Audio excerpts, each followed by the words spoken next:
Standard 11th Subject English Unit 2.5 Nose versus Eyes written by friends. Cooper. Standard 11th Subject English. Today we are going to learn Unit 2.5 Nose versus Eyes. Explanation of the poem. In previous class we have seen the introduction of the writer or the poet and icebreakers. In this video we are going to study the whole poem. I will read the poem stanza by stanza and then explain for yourself.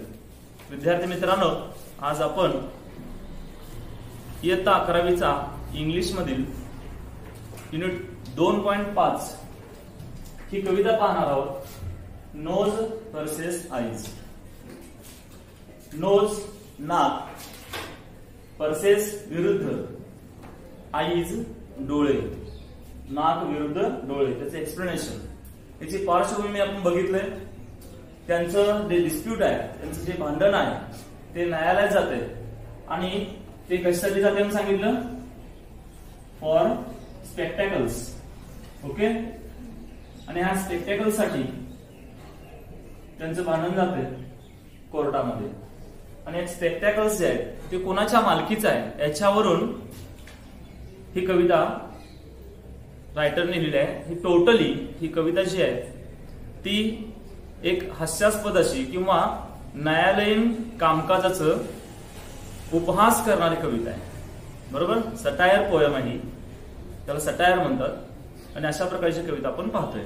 Page number 88, stanza number 1. Between nose and eyes a strange contest arose. The spectacles set them unhappily wrong.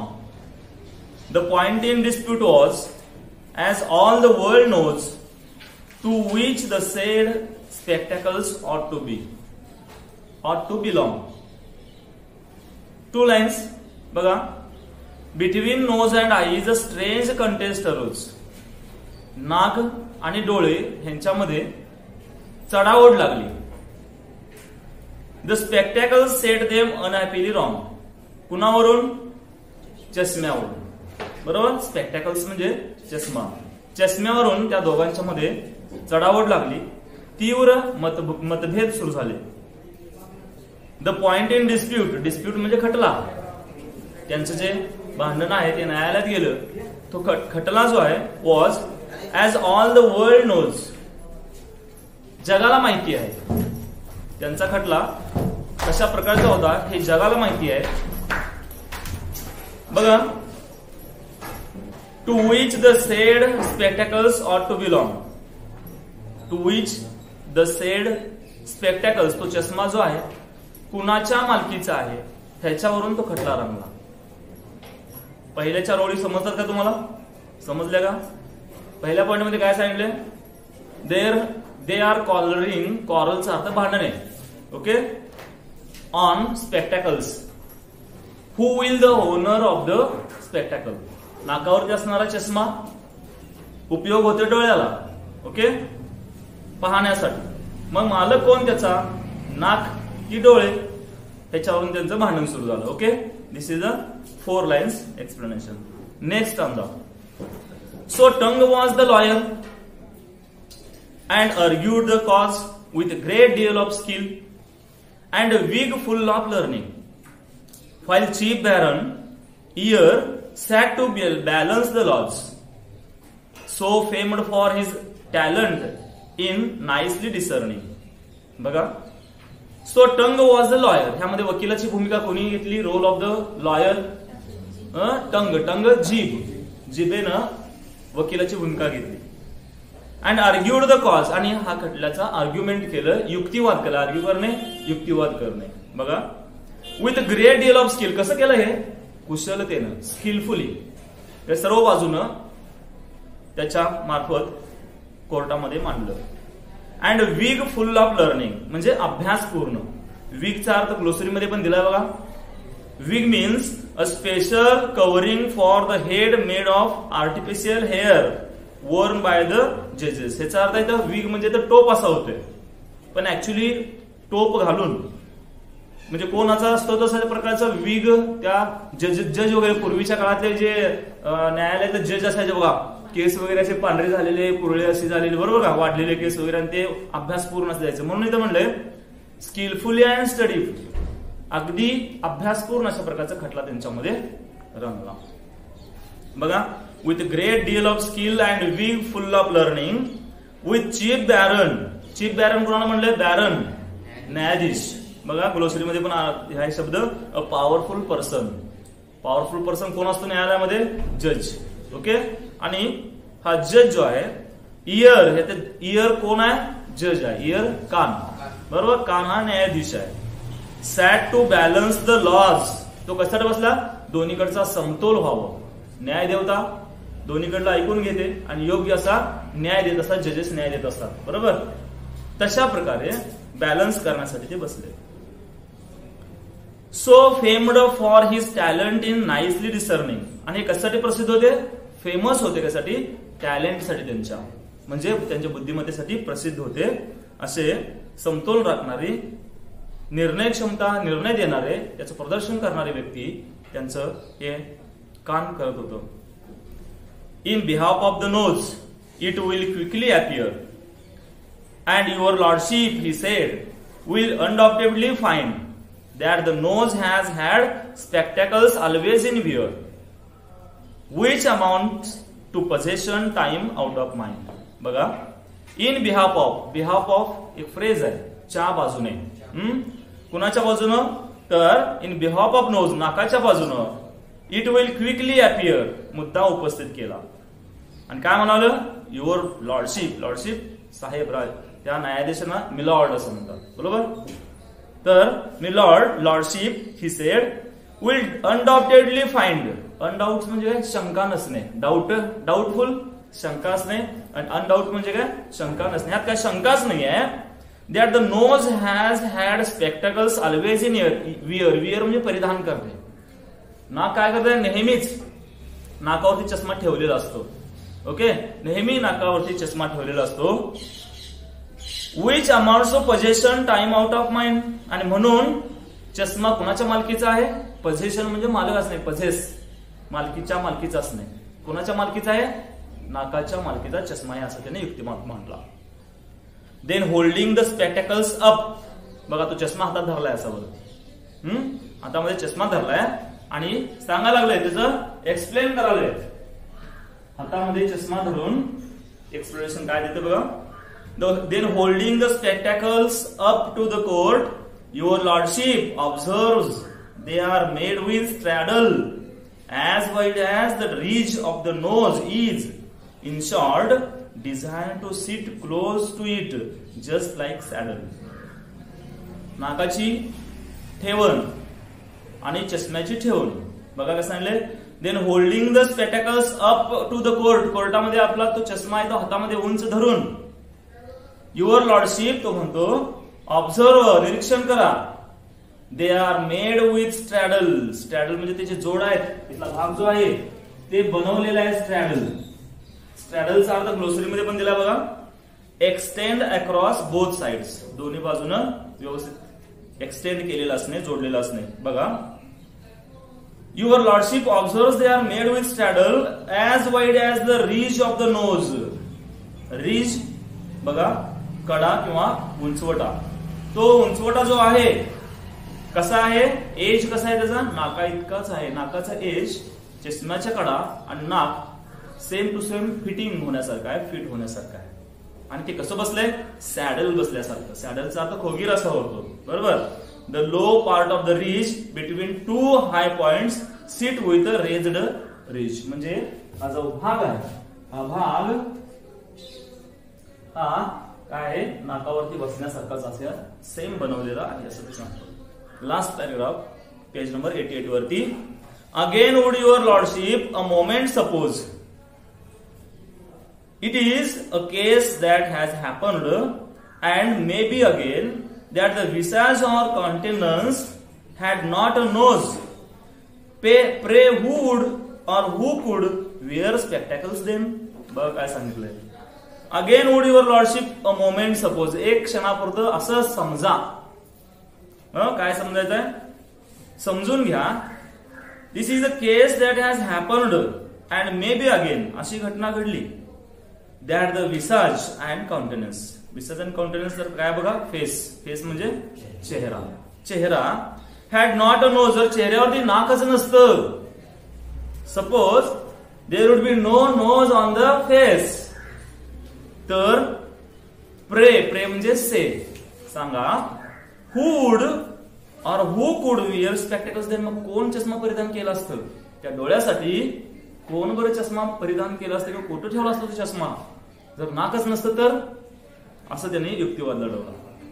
On page number 89, on the whole it appears and may argument shows with a reasoning the court will never condemn that the spectacles plainly were made for the nose and the nose was as plainly intended for them. म्हणून शेवटला निर्णय काय झाला त्या वकिलाने काय सांगितलं? On the whole it appears, सारासार विचार करता, सर्व बाजूने विचार करिता, अँड माय आर्ग्युमेंट शोज, माझ्या युक्तिवाद बघता, with a reasoning the court will never condemn. कंडेमनचा अर्थ अमान्य करणे, शब्द आहे बघा, एक्सप्रेस डिसअप्रुव्हल ऑफ, अमान्य करणे.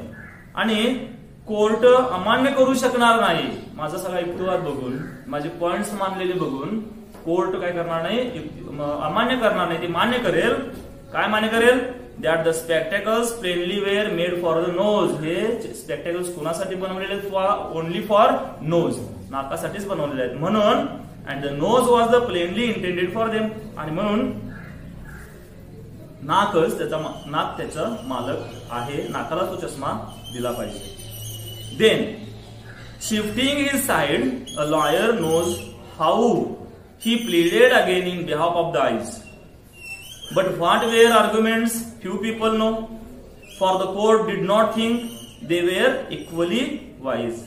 आता एकदा ही बाजू मांडली, दुसऱ्यांदा कानाची बाजू, सॉरी डोळ्याची बाजू, त्याच वकिलानं दुसरी बाजू मांडली. ती बाजू कोणती आहे बघा. देन शिफ्टिंग हिज साइड, आपला त्याचा युक्तिवाद मांडला. As a lawyer knows how, आणि त्या वकिलाप्रमाणे, चांगल्या चतुर वकिलाप्रमाणे डोळ्याच्या बाजूने युक्तिवाद मांडला. ही प्लीडेड म्हणजे विनंती करणे. Again in behalf of the eyes, डोळ्याच्या बाजूने त्याने विनंती केली. डोळ्याला बघण्यासाठी चष्म्याची गरज आहे, नाकाला त्याची आवश्यकता नाही आहे, आणि चष्मा डोळ्याचाच असावा, त्याच्या मालकीचा असावा, अशा पद्धतीने त्याने सांगायचा प्रयत्न केला. But what were arguments, few people know. पण तो युक्तिवाद काय झाला हे थोड्याच लोकांना माहिती आहे. The court did not think they were equally wise, आणि न्यायालयालाही तो युक्तिवाद पटला नाही. डोळ्याचा युक्तिवाद अजिबात पटला नाही. मग काय झालं? So his lordship decreed with a grave solemn tone, decisive and clear, without one if or but, that whenever the nose put his spectacles on by daylight or candlelight, eyes should be shut. न्यायालय कसं न्याय देऊ शकतं हे शेवटच्या पॅरामध्ये सांगितलंय. म्हणजे सारासार विचार न करता न्यायालयामध्ये कशा पद्धतीनं एक बाजूनं निकाल दिला जातो हे ह्या लास्ट पॅरामध्ये मेसेज दिला गेलेला आहे. काय सांगते बघा. सो हिज लॉर्डशिप, लॉर्डशिप म्हणजे न्यायाधीश, डिस्क्रीड, शब्द डिस्क्रीड दिलेला आहे. An official order that has the force of law, म्हणजे निर्णय, अंडरलाईन करून घ्या. डिसिजन, डिस्क्रीजचा अर्थ डिसिजन. विथ अ ग्रेव सॉलोमन, सॉलोमनचा अर्थ फॉर्मल अँड डिग्निफाईड, अगदी स्पष्टपणे आणि गंभीरपणे, गंभीर आवाजामध्ये तो निर्णय दिला गेला. बघा, न्यायाधीशाने निर्णय दिला अगदी गंभीरपणे. डिसिसिव्ह अँड क्लिअर, अगदी स्पष्टपणे. Without one if or but, कोणतंही म्हणजेच विचार करून कोणत्याही प्रकारे न हे करता, एका बाजूचा विचार न करता म्हणजे दोन्ही बाजूचा विचार करून न्यायालयानं असा निर्णय काय दिला बघा, that whenever the nose put his spectacles on, ज्या वेळी नाकावर चष्मा घातला जाईल, निर्णय बरोबर काय, ज्या वेळेला नाकावर चष्मा घातला जाईल, by day light or candle light, तो कधीही घालू दे, आई शुड बी शट, डोळे बंद असायला पाहिजे, असा निर्णय देऊन टाकला. अशा प्रकारची ही कविता सांगितलेली आहे विल्यम कूपर यांनी. ही कविता सटायर पोएम म्हणून ओळखली जाते. एक अशी कविता की जी न्याय व्यवस्थेवरती, न्याय व्यवस्थेमध्ये काय चाललेलं असते ब्रिटिशकालीन किंवा त्या काळात त्यांच्या समकालीन ह्याच्यामध्ये न्याय व्यवस्था कशी होती याचं एक उदाहरण आपल्याला हे पोएम सांगून जाते. Okay, we will see brainstorming in next class. Students, now we are going to study appreciation of the poem. Look at the question. Write the appreciation of the poem based on the following points. विद्यार्थी मित्रांनो, इथे points दिलेले आहेत आणि उत्तरही दिलेलं आहे. First point is about the poem, poet and title. कवितेबद्दल, कवी आणि त्याचं शीर्षक याबद्दलची माहिती यामध्ये आपण लिहितोय. The poet William Cooper is famous for his satirical works. The poem Nose vs. Eyes is such a one, gently humorous.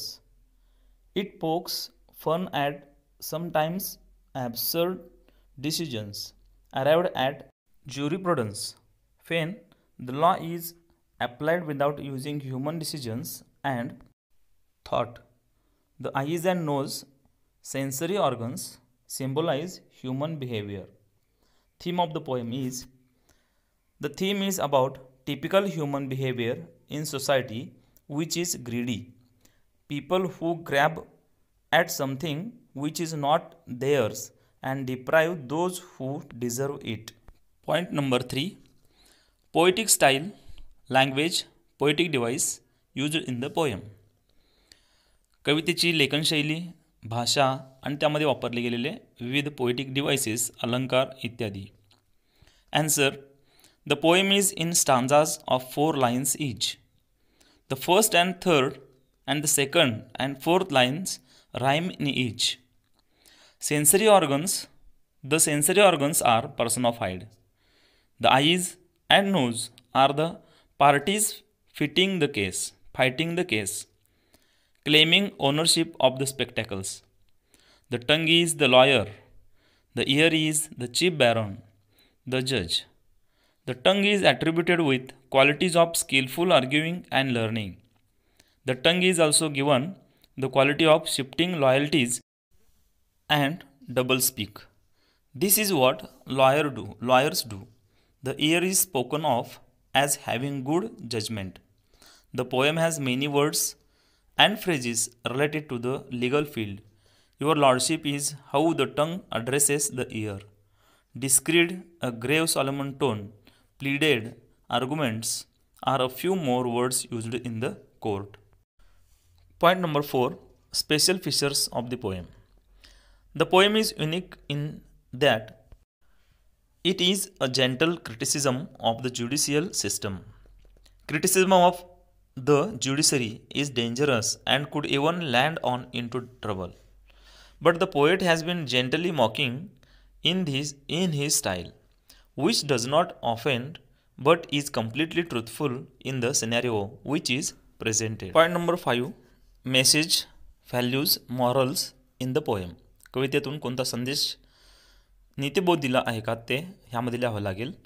The message of the poem sends out it is that the judge's verdict should also keep in mind the human values and not just arrive at decisions based purely on law books. Point number 6. Your opinion about the poem. The poem reminds one of the hypocrisy, greed in people to grab what is theirs. It shows how the weak are unable to defend, though they are on the side of the right. They are often wronged. The nose trying to grab the spectacles when the weak eyes need them is the perfect example in the poem Nose vs. Eyes. Students, poetry section is for 14 marks. Extract from poem for comprehension 10 marks, appreciation 4 marks. विद्यार्थी मित्रांनो, आपल्याला कविता 14 मार्क्ससाठी विचारली जाईल. 10 marks प्रश्नोत्तरासाठी आणि ॲप्रिसिएशनसाठी 4 marks. Thank you for watching this video. Thank you very much.